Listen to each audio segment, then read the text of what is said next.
அனைவருக்கும் வணக்கம். பாரம்பரிய திருவள்ளுவர் குலவம்சம் பிரசன்ன ஜோதிடர் சுப மாரிமுத்து திருப்பூரிலிருந்து இந்த பதிவு உங்களுக்காக. ஐயா வணக்கங்க ஐயா. வணக்கம் ஐயா. ஐயா இப்போது மக்கள் சார்பாக ஒரு கேள்வி இன்றைக்கி நான் கேட்கலான் இருக்கேன். கேளுங்க ஐயா. ஐயா அதாவது இந்த ஜாதகத்தில் முடக்கு இருக்கு, ஜாதகத்தையும் முடக்கிருச்சு, கண்டிப்பாக அதனால் வாழ்க்கையில் நிறைய பிரச்சனைகள் அப்படின்னு சொல்லி நிறைய பேர் கேட்குறாங்க. கண்டிப்பாங்க ஐயா. இந்த முடக்குங்கிறது என்னங்க ஐயா? அதற்கும் கர்மாவுக்கு ஏதாவது சம்மந்தம் இருக்காங்க ஐயா? ரொம்ப பற்றி சொன்னீங்கன்னா ரொம்ப உதவியாக இருக்குங்க. நல்ல கேள்விங்க ஐயா. இந்த கர்மாவே முதல்ல எங்கேருந்து வருது அப்படிங்கிறது தான் இப்போ நம்ம சொல்ல போகிறோம். இதுவரைக்கும் எத்தனையோ கருத்துக்களெல்லாம் நீங்கள் இந்த உலகத்தில் கேட்டிருப்பீங்க.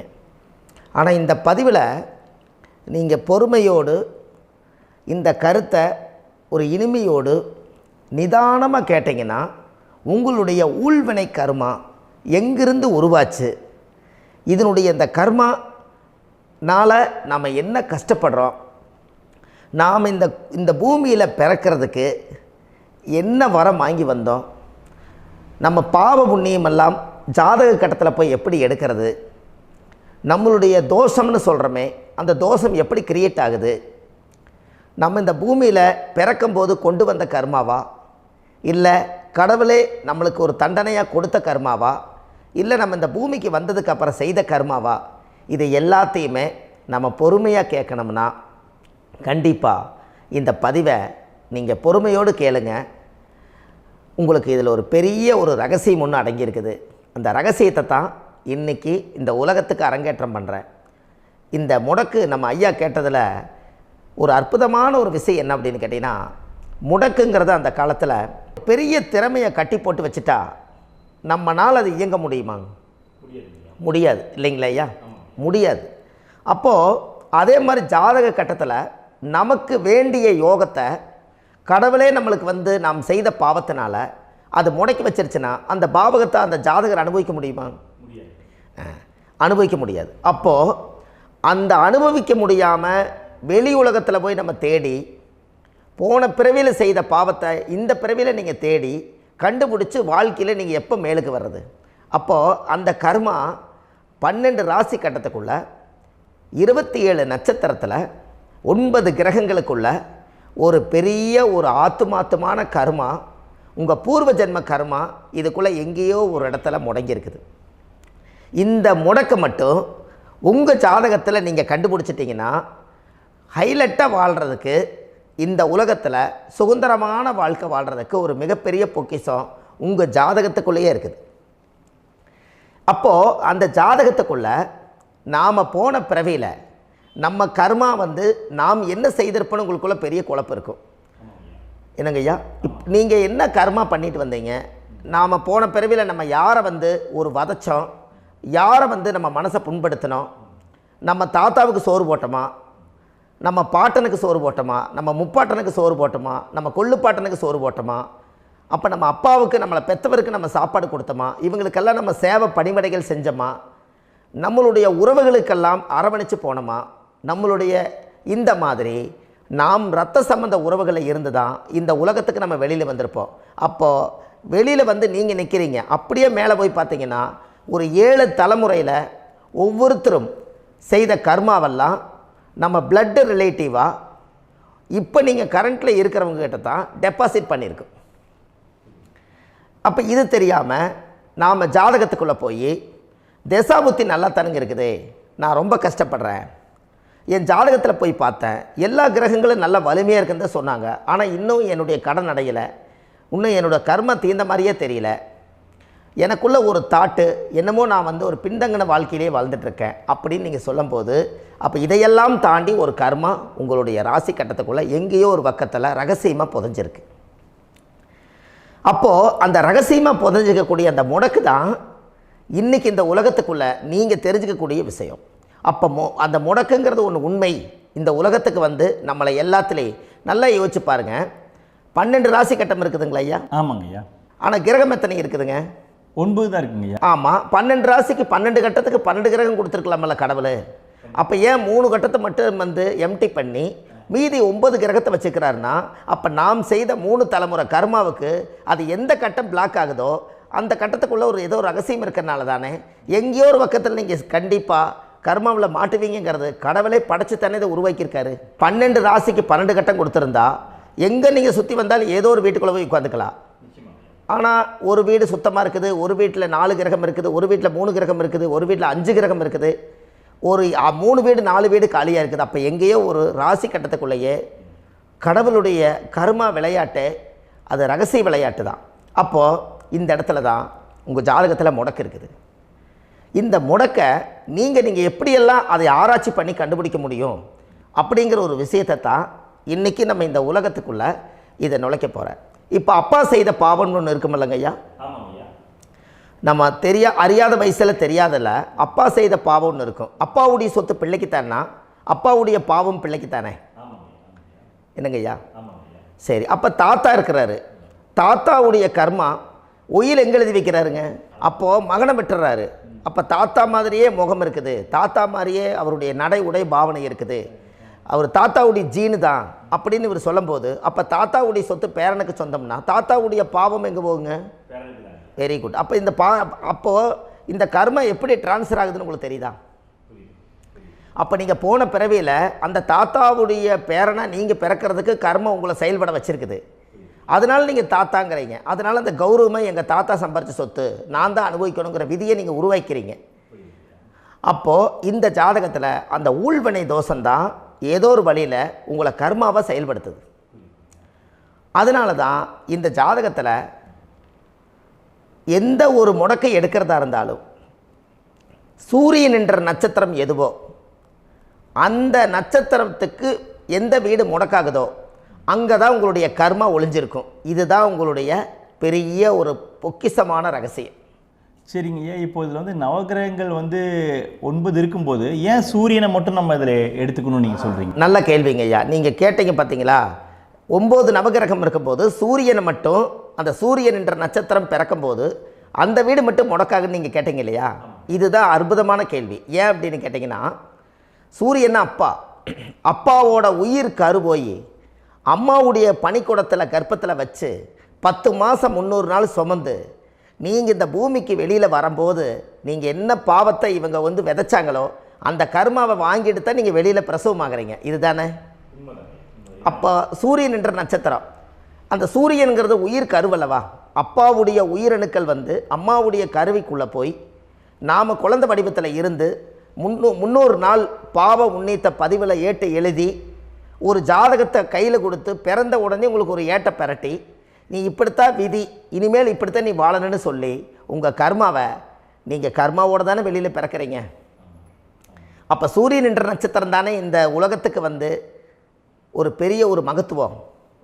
இப்போ பாருங்கள், விடிய வரைக்கும் நம்ம முழிச்சிட்ருக்குறோம், காலையில் சூரிய உதயமானால் அவங்கவுங்க செயல்படுறோம். மீதி எல்லா கிரகங்களுக்குமே வெளிச்சத்தை கொடுக்கக்கூடிய சக்தி சூரியனுடைய பிம்ப ஒளிக்குத்தானே உண்டு, என்னங்க ஐயா? அதனால தான் மேசத்து உச்ச வீடுன்னு சொல்லி மேசத்தை உச்சம்னு சொல்லி சூரிய உச்சத்தை அங்கே தான் வச்சாங்க. அப்போது அந்த காலச்சக்கரத்துக்கு 5ஆம் இடம் பூர்வ புண்ணியஸ்தானத்தில் போய் சிம்மத்தில் கொண்டு போய் சூரியனை ஆட்சி வீடுன்னு வச்சாங்க. அப்போது சூரியனில் இருந்து தான் அந்த மையப்புள்ளி உருவாகுது. அப்போ உங்களுடைய ஜாதகத்தில் அந்த சூரியனாகப்பட்டவர் பிறக்கும்போது நீங்கள் உங்கள் ஜாதகத்தை நீங்கள் எடுத்துக்கங்க ஐயா. நீங்கள் இன்றைக்கே போய் கதவை திறந்து உங்கள் பெட்டியை திறந்து பீர்வாவுக்குள்ளே உங்களுடைய ஜாதகம் இருக்குது, அந்த ஜாதகத்தை எடுத்து ஜோதிடர்கிட்டையே நீங்கள் சந்தேகம் கேட்குறக்கு முன்பு நீங்களே உங்களுடைய கர்ம பற்றி தெரிஞ்சுக்கிறதுக்கு இந்த பதிவில் உங்களுக்கு ஒரு ரகசியத்தை சொல்லித்தரேன். உங்கள் ஜாதகத்தில் இப்போ இது வரைக்கும் ராசி கட்டத்தை நீங்கள் பார்த்துருப்பீங்க, ஆனால் பாதசாரம்னு ஒன்று இருக்கும் இல்லைங்களா? ராசிக்கு பாதசாரம்னு ஒன்று இருக்கும். சூரியன் என்ன நட்சத்திரத்தில் இருக்குது, சந்திரன் என்ன நட்சத்திரத்தில் இருக்குது, செவ்வாய் என்ன நட்சத்திரத்தில் இருக்குது, புதன் என்ன நட்சத்திர காலில் நிற்குது, இதெல்லாமே அந்த சாரம் இல்லாத ஜோதிடம் சோரம் போய்விடும். அதனால் அந்த சாரத்தில் நிற்கிது பார்த்தீங்களா கிரகம், அதில் இப்போ நீங்கள் உங்களுடைய ராசி கட்டத்தை ஓப்பன் பண்ணுங்கள். இதில் ராசி கட்டத்தில் சூரியன் என்ற நட்சத்திரம்னு ஒன்று இருக்கும் இல்லைங்களா? அது எதுவாக வேணாலும் இருந்துட்டு போட்டோம். அந்த நட்சத்திரம் தான் நீங்கள் பிறக்கும்போது தாயுடைய கருவறைக்குள்ள கரு உருவான நட்சத்திரமே அதுதான். புரிஞ்சுங்களா ஐயா? பிறக்கும்போது நீங்கள் அந்த கருவுடைய நட்சத்திரம் அப்பா வந்து கருவை உருவாக்கி கர்மாவை விதைச்சது அந்த சூரியன் என்ற நட்சத்திரம் தான். அந்த வீட்டுக்கு தான் இந்த ராசி கட்டத்தில் உங்களுக்கு முடக்கு உருவாகுது. புரிஞ்சுங்களா ஐயா? அப்போது ஒரு ஜாதகத்தில் சூரியன் என்ற நட்சத்திரம் எதுவோ அதுதான் உங்களுடைய கர்மா நட்சத்திரம். இப்போ நம்ம பிறக்காதுக்கு முன்னாடி அப்பா கட்டத்தில் அந்த கர்மா டெபாசிட் ஆகிருக்கும். அதை ட்ரான்ஸ்ஃபர் எப்படி பண்ணுறாரு? அவருக்கு ஒரு கல்யாணம் வச்சு அவர் குடும்ப வாழ்க்கையில் வாழ்ந்து நம்மளோட உயிர் கருவை கொண்டு போய் ஊராம் பொண்ணை கல்யாணம் பண்ணி பொண்டாட்டின்னு எடுத்துக்கொண்டு அந்த பொண்டாட்டிங்கிற உரிமையாகி இவருடைய உயிர் கரு உருவாகி வாரிசுகள் வெளியில் வருது. அதானங்க ஐயா? அப்போது அந்த சூரியன் என்ற நட்சத்திரம் தான் இந்த உலகத்தில் ஒரு பிரம்மாண்டமான நட்சத்திரம். இந்த நட்சத்திரம் உங்கள் மனசுக்குள்ளே ஏதாவது இருந்துச்சுன்னா உங்கள் வீட்டில் ஏதாவது ஒரு நல்ல விஷயங்கள் நீங்கள் பண்ணுறதா இருந்தால் அந்த கர்மா நட்சத்திரம் சூரியனுடைய நட்சத்திரம் இருக்குது பார்த்தீங்களா, அந்த நட்சத்திரத்தில் எந்த ஒரு சேவைகளும் செய்யக்கூடாது. அதுதான் கர்மா. அதை போய் நீங்கள் ஆக்டிவேட் பண்ணி விட்டீங்கன்னா அது முன்னோர்களை வந்து நீங்கள் வந்து தொந்தரவு பண்ண மாதிரி. அந்த கர்ம நட்சத்திரம் தான் உங்கள் வாழ்க்கையில் அது புதஞ்சிருக்கிறதா. இப்போ குழந்தை பிறந்தாலோ சீர் சீமந்தங்கள் நீங்கள் செய்கிறதாலோ கல்யாணம் முக்கிறதுனாலோ உங்கள் ஜென்ம நட்சத்திரத்தன்னைக்கு கல்யாணம் பண்ண வேண்டாம்னு சொல்லிக்கிறாங்கல்லங்க. உங்களுக்கு ஜென்ம நட்சத்திரத்துக்கு முன்னாடி உங்களை உருவாக்குன நட்சத்திரம் தான் ஜென்ம நட்சத்திரம். அப்போ சூரியன் என்ற நட்சத்திரம் அப்பாவுடைய ஜென்ம நட்சத்திரமாக அந்த ஊழ்வினை கர்மம் செயல்படுது. அப்போ அந்த முடக்கு யார் வழியில் வந்தது? முன்னோர்கள் வழியில் வந்தது. முன்னோர்கள் கட்டி வச்சது யாரைய? குலதெய்வத்தை. அப்போ அந்த குலதெய்வத்தை போய் சாமிக்கு போய் வீடு வாசல்லாம் வலித்து குலதெய்வத்தை போய் தேங்காய் பழம் பூ மாலை கல்கண்டு வாங்கி அர்ச்சனை பண்ணி ஒரு அன்னதானம் ஒன்று பண்ணிவிட்டு சாமிக்கு பொங்கல் வச்சு நைவேத்தியம் பண்ணிவிட்டு உங்கள் ஜாதகத்தை வச்சு பூஜை பண்ணிவிட்டு வாங்க. அதுக்கப்புறம் தான் உங்கள் கர்மாவை கண்டுபிடிக்கிறதுக்கு வழியே பிறக்கும். குலதெய்வத்தை வணங்காமல் கோவிந்தா கோவிந்தா என்று பல தெய்வத்தை வணங்கினாலும் பலனொன்றும் இல்லைன்னு அந்த காலத்தில் முன்னோர்கள் சொல்லி வச்சுக்கிறாங்களா இல்லைங்களா? அதனால் கண்டிப்பாக அதை கண்டுபிடிச்சி நீங்கள் அதுக்கு ஒரு நைவேத்தியம் பண்ணால் மட்டும்தான் முதல்ல உங்கள் 5ஆம் பாவம் முன்னோர்கள் அது வேலை செய்யும். குலதெய்வ ஆலயத்துக்கு போயிட்டு வாங்க. போயிட்டு வந்துட்டு இந்த கர்மவினை தோஷத்தை நிவர்த்தி பண்ணுறதுக்குண்டான சரியான பரிகாரத்தை நம்ம எடுப்போம். அப்போது உண்மையாலுமே ஒரு ராசி கட்டத்துக்குள்ளே இந்த மாதிரி ஒரு அந்த கர்ம தோஷம் இருப்பதனால இந்த கர்மா தோஷத்துக்கு அந்த முடக்க தோஷங்கிறத நீங்கள் எடுத்து அதை கண்டுபிடிச்சி அந்த சூரியன் என்ற நட்சத்திரம் எந்த ராசி கட்டத்தில் போய் முடக்காயிருக்குதோ அந்த முடக்கு எந்த பாவகம் வந்து நம்மளுக்கு லாக் ஆகிருக்குதோ அந்த பாவகத்துக்கு உண்டான பரிகாரங்கள் அதுக்குரிய ஸ்தலங்கள் அந்த கோவில்களில் போய் சுவாமிக்கு தேங்காய் பழம் பூமாலை கல்கண்டு வாங்கி அர்ச்சனை பண்ணி நீங்கள் இந்த கோவிலுக்குள்ளே போய் உட்காந்து சாமி கும்பிட்டு வந்தீங்கன்னா உங்களுடைய ஜாதகத்தில் இருக்கக்கூடிய அந்த முடக்கு தோசை நீங்கி வாழ்க்கையில் நீங்கள் எதை சாதிக்க வந்தீங்களோ அந்த சாதனையை நீங்கள் சாதிச்சிட்ருப்பீங்க.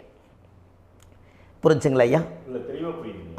ஏன் அப்படின்னா அந்த முடக்கு நட்சத்திரத்துக்குள்ளே தான் ஒரு தோஷம் இருக்குது. இப்போ அந்த காலத்தில் பாருங்கள் ஐயா, முன்னோர்கள் எல்லாம் நிறைய பேர் கோவில் கட்டி வச்சுட்டு போயிருக்காங்களா இல்லைங்களா? இந்த கோவில் எதுக்காக கட்டி வச்சுக்கிறாங்கன்னா அவங்க கட்டினவங்களுக்கும் அந்த முடக்கு தோஷம் இருந்திருக்குது. ராஜாக்கள் இருந்திருக்குது, மன்னர்கள் காலத்தில் இருந்திருக்குது, ஜமீன்தார் காலத்தில் இருந்திருக்குது. இப்போ அவங்களுடைய அமைப்புகள் எல்லாமே முன்னோர்கள் என்னமோ அறியாமல் தெரியாத தன்னடக்கம் இல்லாத ஒரு கர்மாவை இவங்க செஞ்சிட்டாலும் அதுக்குரிய பரிகார ஸ்தலங்களை கொண்டு போய் அந்த காலத்திலே ஜாதகம் பார்த்து நம்ம வந்து முன்னோர்களுடைய பாவத்தை நாம் செய்த பாவத்தையும் தீர்த்துட்டு நமக்கு கீழே அடுத்த சந்ததிகள் அடுத்த தலைமுறைகள் வந்தாலும் இந்த கோவில்களுக்கு வந்து விளக்கு போட்டு சாமி கும்பிட்டு இந்த மண்ணை மிதிச்சிட்டு போனால் அன்னையோடு அந்த கர்மா தீருங்கிறது அந்த காலத்திலேயே முடக்க தோஷ பரிகாரத்தை கோவில் வழியில் அந்த காலத்தை திசை திருப்பி வச்சுருக்காங்க. அப்போ நீங்கள் கோவிலுக்கு போகாமல் கண்டிப்பாக இந்த பரிகாரத்தை நீங்கள் உடைக்க முடியாது. ஏன் உடைக்க முடியாதுன்னா இப்போ நீங்கள் எத்தனை வருஷம் வாழ்கிறீங்க ஐயா? 120 வருஷமே வச்சுக்கோங்க. சூரியன் திசை 6 வருஷம், சந்திரன் திசை 10 வருஷம், செவ்வாய் திசை 7 வருஷம், ராகு திசை 18 வருஷம், குரு திசை 16 வருஷம், சனி திசை 19 வருஷம், புதன் திசை 17 வருஷம், கேது திசை 7 வருஷம், சுக்கிரன் திசை 20 வருஷம். இப்போ நான் சொன்ன டோட்டலெல்லாம் கூட்டிங்கன்னா 120 வருஷம் வரும். இது ஒரு மனிதர் பிறந்து பூரண ஆயுளோடு வாழ்ந்தால் இந்த 120 வருஷம் வாழ்ந்தால் அவர் இந்த பூலோக பதவி விட்டு சிவலோக பதவி போயிடுவார். அதுக்கு பேர் தான் பூரண ஆயுள் என்று பொருள். அப்போ இந்த பூரண ஆயுளை வாழ்ந்தவருக்கு 120 வருஷம். கோயில் எத்தனை வருஷம் வாழுதுங்க ஐயா? கோயில் பழங்காலத்து கோயிலெல்லாம் எத்தனை வருஷம் வாழுதுங்க? 12 வருஷத்துக்கு கும்பாபிஷேகம். அது ஓகே, அது பரவாயில்ல. 12 வருஷத்துக்கு ஒருக்கா பழசை புதுப்பிச்சு கும்பாபிஷேகம் பண்ணி மறுபடியும் அதுக்கு பவர் ஊட்டி சக்தி ஊட்டி அதுக்கு உருவேற்றுறாங்க.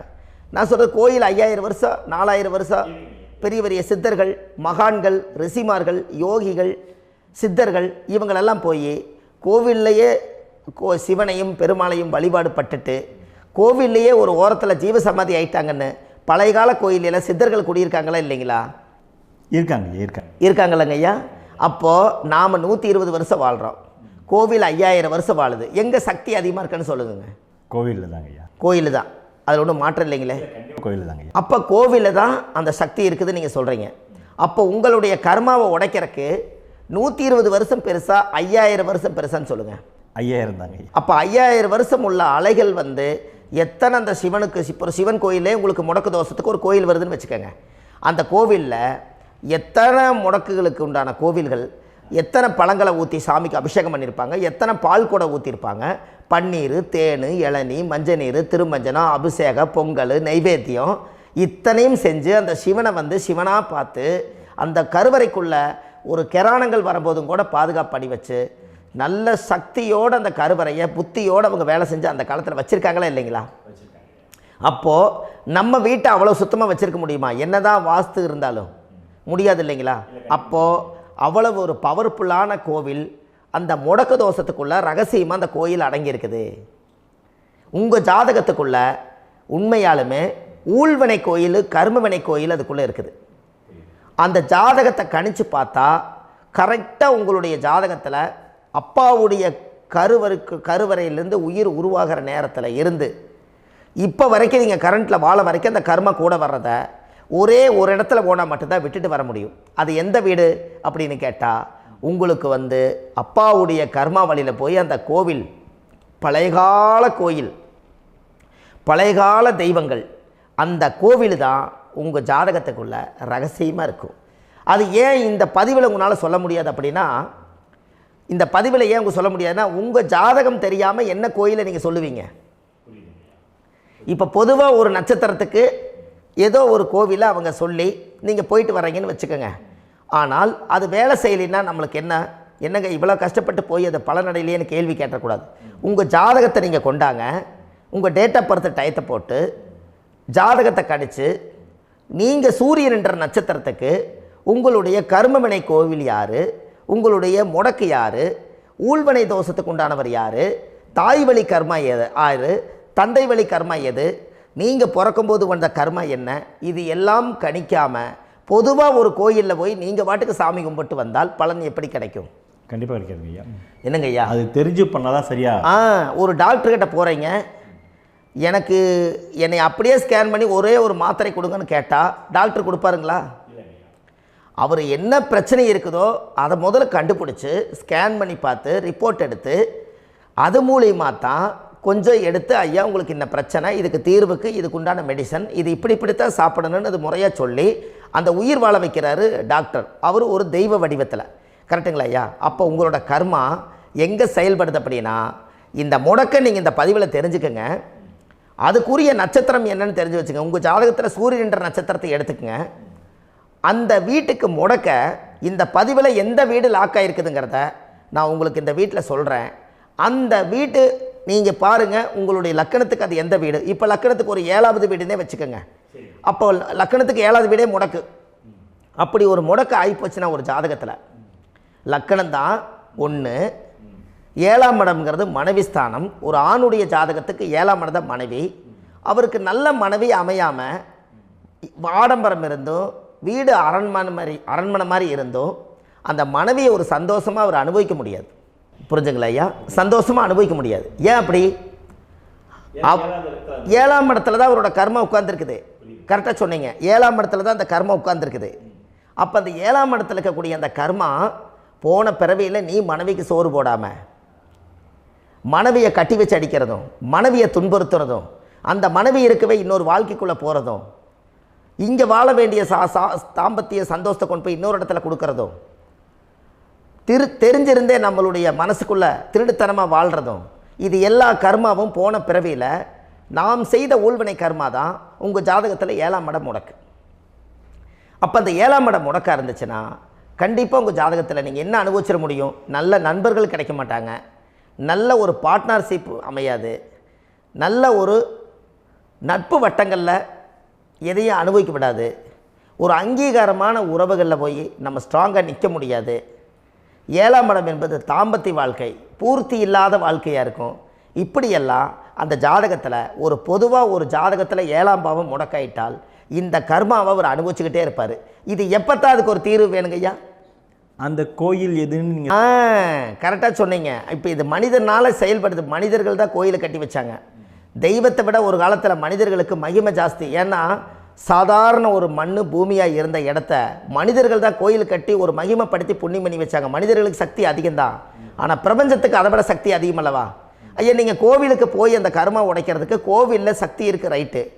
ஆனால் நம்ம வீட்டுக்கும் கோயிலுக்கும் ஒரு மிகப்பெரிய தொடர்பு என்னென்னா, அந்த கோயில் கட்டுறவங்க எல்லாமே பழைய காலத்து கோயிலெல்லாம் பாருங்கள், பஞ்சபூதத்தை வச்சு கட்டியிருப்பாங்க.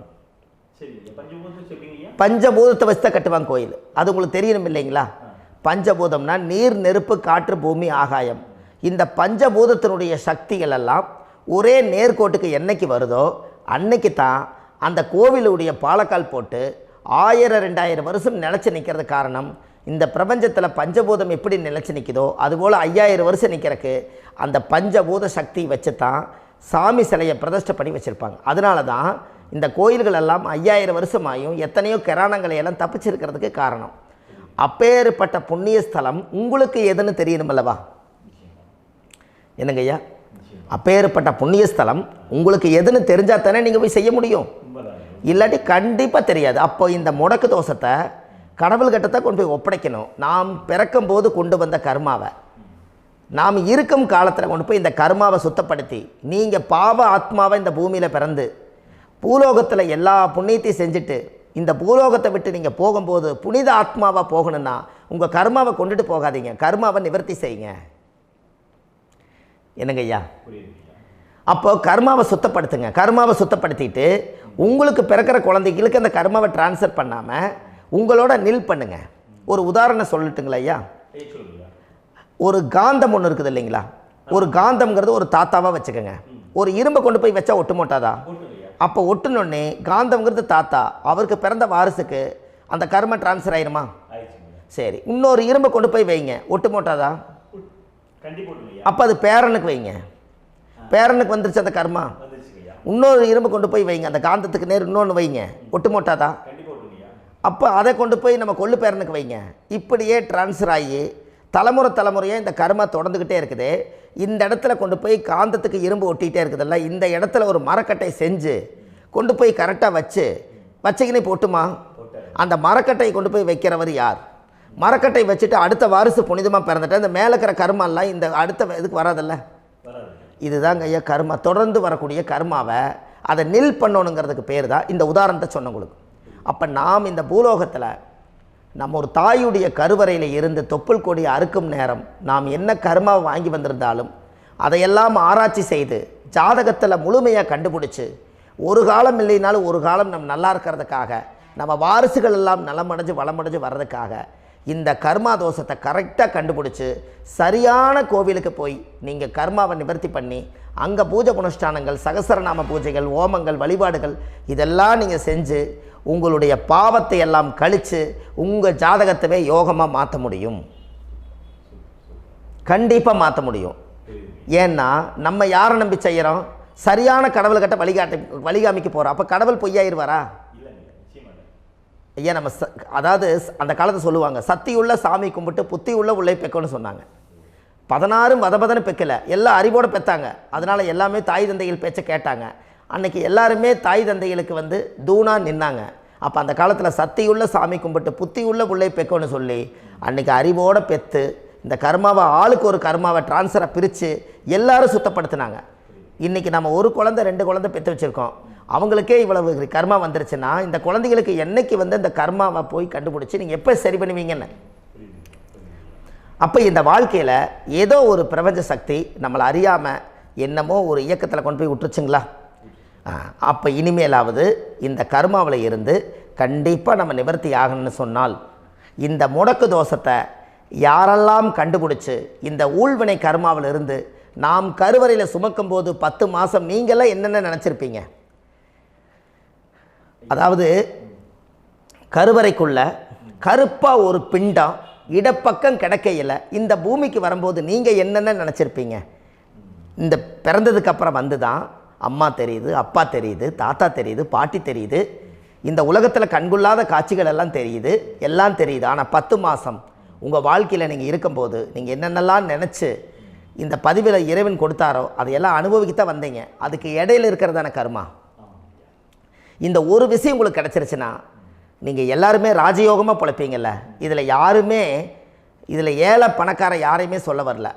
அவங்க பிறக்கும்போது புண்ணியத்தை பொறுத்து தான் போன ஜென்மத்தில் நம்ம என்ன புண்ணியங்கள் பண்ணி வச்சோமோ அந்த புண்ணியத்தில் இன்றைக்கி நல்லா வாழ்கிறாங்க. ஒருத்தர் கேட்டார், என் ஜாதகத்தில்ங்க எங்கூட படித்தவர் இடம் வாங்கிட்டார், வீடு வாசல் கட்டிட்டார், தொழில் பண்ணிட்டார், நல்லா இருக்கார், ஆனால் நான் இன்னும் அப்படியே தான் இருக்கிறேங்கன்னு ஒருத்தர் கேட்டார்.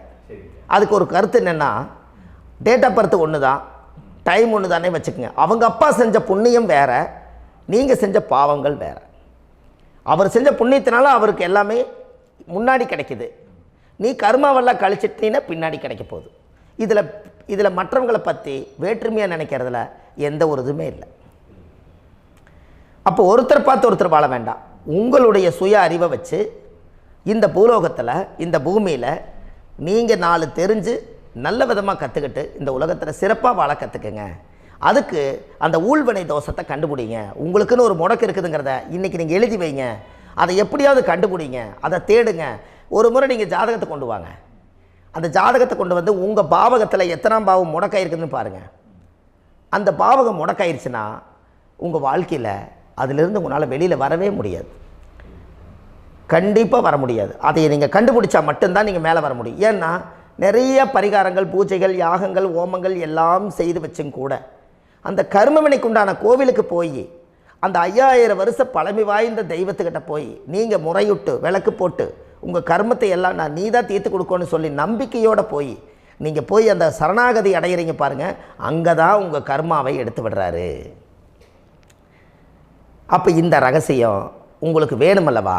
அப்போ உங்கள் ஜாதகத்தில் எங்கே முடங்கி அதுக்குரிய கோவில்கள் எல்லாம் என்ன, அதுக்கு தான பரிகாரம் என்ன, அதுக்கு நீர் பரிகாரம் என்ன, யாத்திரை பரிகாரங்கள் என்ன, நீங்கள் வீட்டில் இருந்தே செயல்படுத்தக்கூடிய பரிகாரங்கள் என்ன, பரிகாரம் கோவிலுக்கு போய்த்தான் நடக்குமா, இல்லை நாம் வீட்டில் வச்சு வணங்குறதுனால நடக்குமா, நாம் செய்யக்கூடிய தர்ம பரிகாரங்கள் என்ன, தான பரிகாரங்கள் என்ன, இப்படி பல விதமாக இருக்கிறனால உங்கள் ஜாதகத்துக்கு எந்த மாதிரி பரிகாரம் கனெக்ட் ஆகுதுங்கிறது தெரியணும். இது தெரியாமல் கண்டிப்பாக உங்களால் செயல்படுத்துறது ரொம்ப கஷ்டம். இதனால் இதை நீங்கள் தெரிஞ்சுக்கணும்னா இப்போ நம்ம பாருங்கள், நீங்கள் அந்த தெரிஞ்சுக்கிட்டாலே உங்கள் வாழ்க்கையில் ஒரு டைம் தான் நீங்கள் தெரிஞ்சுக்க போகிறீங்க. உங்களுடைய கர்மா என்ன, நீங்கள் எங்கே செயல்பட்டு போயிட்டுருக்கிறீங்க, உங்கள் போகிற பாதை சரியா இல்லை அந்த பாதையில் முள்ளு கல் இருக்குதா, இது எல்லாம் உங்களுக்கு தெரியலனா இந்த முடக்கை கண்டுபிடிக்கக்கூடிய சக்தி வாய்ந்த இந்த கர்மாவை நிவர்த்தி பண்ணுறதுக்கு வழிகள் இருக்குது. அதனால் நீங்கள் கண்டிப்பாக இந்த முடக்கை தெரிஞ்சுக்கணும். இந்த முடக்கு ராசினா என்ன உண்மையாலுமே உங்கள் வாழ்க்கையில் நீங்கள் தெரிஞ்சு இனிமேல் உங்கள் வாழ்க்கையில் இதுவரையிலும் கர்மாவுக்குள்ளேயே கஷ்டப்பட்டீங்க, வழி தெரியாமல் கண்ணை கட்டி காட்டில் விட்ட மாதிரி இருந்தீங்க. இனி அப்படி இருக்க வேண்டாம். உங்கள் ஜாதகத்தில் 12 ராசி கட்டத்தில் 9 கிரகம் போகும், மீனி 3 கிரகம், 3 கட்டம் உங்களுக்கு எங்கேயோ ஒரு பக்கத்தில் 3 கட்டம் எம்டியாக தான் இருக்கும். கரெக்டுங்களா? அது இல்லாமல் ஒரு ஜாதகம் பிறக்காது. ஏன்னா 9 கிரகத்துக்கு 9 கணக்கு போட்டால் 3 கட்டம் எம்டியாக தான் நிற்குது. அந்த கட்டத்துக்குள்ளே எந்த நட்சத்திரத்தில், எந்த சாரத்தில், எத்தனாவது டிகிரியில், எத்தனாவது பாதசாரத்தில், எத்தனை வெகுளையில், எத்தனை செகண்டுக்குள்ளே இந்த கர்மா உள்ளே புகுந்து உங்களை செயல்படுத்துதுங்கிறத கண்டிப்பாக உங்கள் ஜாதகத்தை கொடுங்க. பார்த்து இந்த விஷயத்தை சொல்கிறேன், நீங்கள் அந்த இடத்துக்கு போய் நிவர்த்தி பண்ணிவிட்டு உங்கள் வாழ்க்கையில் கொஞ்சம் காலம் வாழ போகிறீங்க. பாருங்கள், பிறந்ததுலேருந்து 20 வருஷத்துக்குள்ளே இளமையாக வாழ்கிறீங்க, குழந்தையாக வாழ்கிறீங்க. 20லேருந்து 40 வயசுக்குள்ளே தான் உங்களுக்கு ஒரு பொண்ணை பார்த்து கல்யாணம் பண்ணி ஒரு கரு உருவாக்குறீங்க. அதுக்கப்புறம் 40லேருந்து 60க்குள்ளே குழந்தை பெற்று கடமை முடிச்சிடுறீங்க. 60 வயசுக்கு மேலே ரிட்டையர்ட் ஆகிடுறீங்க. இந்த 20க்கும் 60க்கும் இல்லாத 20லேருந்து இந்த 40 வயசுக்குள்ளே உங்களோட தேடல் என்னவோ அது வாழ வேண்டிய சுகபோகமான வாழ்க்கை எல்லாமே அந்த 40க்குள்ளே தான் இருக்குது. இந்த 40க்குள்ளே இருக்கக்கூடிய வாழ்க்கையை இந்த கர்மா தெரியாமல் காலத்தை வீணாக்க வேண்டாம். வாழ வேண்டிய வயசில் நீங்கள் வாழணும். அதுக்குரிய கர்மாவை நீங்கள் சுத்தப்படுத்துங்க. எப்படியெல்லாம் நீங்கள் சந்தோஷமாக வாழ்கிறீங்கன்னு எனக்கு ஒரு தகவல் கொடுங்க. வேறு லெவலில் நீங்கள் இருப்பீங்க. கண்டிப்பாக இந்த பதிவில் உங்களுக்கு நான் இந்த விஷயத்தை கொடுக்க போகிறேன். இந்த முடக்கு நட்சத்திரங்கள் என்ன அப்படிங்கிறத இந்த பதிவில் நீங்கள் ஒரு நோட் ஒன்று எடுத்துக்கோங்க, குறித்து வச்சுக்கோங்க. இதில் இருந்து அவங்கவுங்களுக்கு முடக்கு நட்சத்திரம் என்னங்கிறத இந்த பதிவில் நான் உங்களுக்கு கொடுக்குறேன். இந்த வீடு தான் அது முடக்குங்கிறத சொல்கிறேன். இதையெல்லாம் நீங்கள் தெரிஞ்சு உங்கள் ஜாதகத்தவே நீங்கள் முடக்கு எடுத்து கண்டிப்பாக உங்கள் வாழ்க்கையில் நீங்கள் நல்லா இருப்பீங்க. அதுக்கு ஒரு நோட் எடுத்து வச்சுக்கோங்க. இது வரைக்கும் கர்மாவை பற்றி நம்ம பேசினோம். உங்கள் ஜாதகத்தில் சூரியன் என்ற நட்சத்திரத்துக்கு தான் முடக்குன்னு சொன்னீங்களே, எந்த வீடுங்கிற ரகசியத்தை இன்றைக்கி நம்ம எல்லோரும் தெரிஞ்சுக்கலாமா? இத்தனை காலமாக நீங்கள் தெரிஞ்சுக்காத ஒரு ரகசியத்தை இன்றைக்கி உங்கள் ஜாதக கட்டத்தில் நீங்களே முடக்க கண்டுபிடிச்சி அதுக்குண்டான பலனை தேட போகிறீங்க. அந்த தேடல் தான் உங்களை கொண்டு போய் உட்கார வைக்க போகுது. ஒரு உதாரணம், உங்கள் ஜாதகத்தில் பாதசாரம் இருக்குது அல்லவா? அந்த பாதசாரத்தில் சூரியன் என்ற நட்சத்திரம், சூரியன் நின்ற நட்சத்திரம் பாதசாரத்தில் கரெக்டாக எடுங்க. சூரியன் என்ற நட்சத்திரம் திருவாதிரை நட்சத்திரமானால் உங்களுக்கு முடக்கு யார் வரும்னு தெரியுங்களா? மிதுனம் தான் உங்களுக்கு முடக்கு வரும். அப்போ இந்த மிதுனம் முடக்க இருக்கிறனால உங்கள் வாழ்க்கையில் அது புதன் வீடு, அது மாமன் வர்க்க வீடு. அப்போ மாமன் வழியில் ஏதோ ஒரு கர்மா உங்களை செயல்படுத்தி அதை கொண்டு வந்துக்கிட்டு இருக்குது.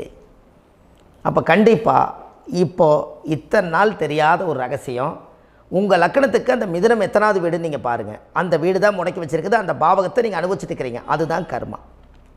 இந்த கர்மாவில் இருந்து நீங்கள் வெளியில் வரணுன்னா இனி அதை கண்டுபிடிக்கிறதுக்கு உண்டான வழிமுறைகளை நீங்கள் தேடுங்க. வாழ்க்கையில் நீங்கள் முன்னுக்கு வந்துடுவீங்க. திருவாதிரை நட்சத்திரத்தை பற்றி இது வரைக்கும் நீங்கள் பார்த்தீங்க. திருவாதிரைக்கு அடுத்தது புனர்பூச நட்சத்திரத்தை பற்றி அடுத்த பதிவில் நம்ம பார்ப்போம். நம்ம ஆன்லைன்லேயே ஜாதகம் பார்க்குறோம். உங்கள் date of birth, time, place கொடுத்தீங்கன்னா போதும். உங்களுக்கு ஜாதகத்தை கணிச்சு ஃபோன்லேயே உங்களுக்கு கர்ம ராசி கண்டுபிடிச்சி உங்களுக்கு உண்டான கர்ம பரிகாரத்தை சொல்லி உங்கள் வாழ்க்கையில் ஒரு வெளிச்சத்தை கொண்டு வர்றதுக்கு என்றைக்கும் உங்களுக்கு உறுதுணையாக இருப்பேன். நீங்கள் கண்டிப்பாக இந்த பதிவுகள் எல்லாம் இது உங்களுக்காகத்தான். இது அதிகாலை நேரத்தில் பிரம்ம முகூர்த்தத்தில் இந்த பதிவை உங்களுக்கு முழுமையாக சமர்ப்பணம் பண்ணுறேன்.